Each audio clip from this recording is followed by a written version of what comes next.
Video 3, why the Senate required age 30 and 9 years of citizenship. To serve in the House of Representatives, the Constitution requires you to be 25 years old and a citizen for 7 years.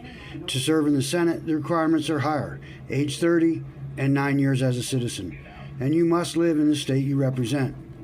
Every one of those numbers was debated, voted on, and chosen deliberately at the Constitutional Convention in 1787. Here's what the documented record shows about why. On the age, without debating the subject further, delegates voted in favor of filling the blank with 30 and passed the clause unanimously on June 25th, which was 3 days after designating 25 as the minimum age for representatives. They maintained that the members of the Senate ought to be older, more experienced, and perhaps wiser. Alexander Hamilton explained in Federalist No. 62 that the higher age requirement was justified by the nature of the senatorial role, requiring greater extent of information and stability of character. The senator should have reached a period of life most likely to supply these advantages.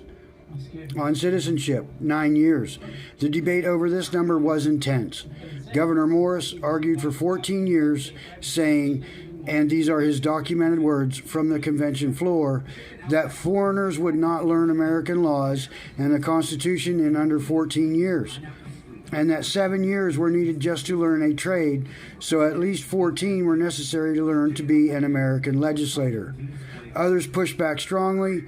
Benjamin Franklin argued that a strict citizenship requirement would discourage immigration and offend Europeans who had supported the Revolution.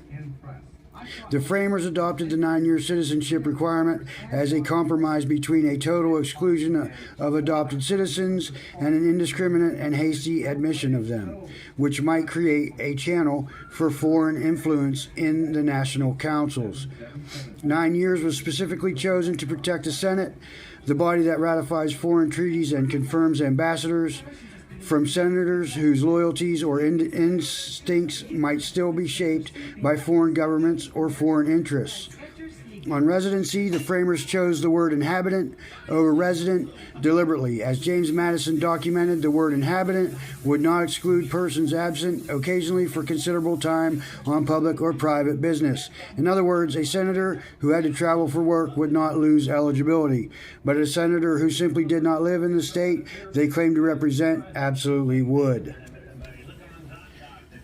Subscribe to this channel. God bless, and God bless America.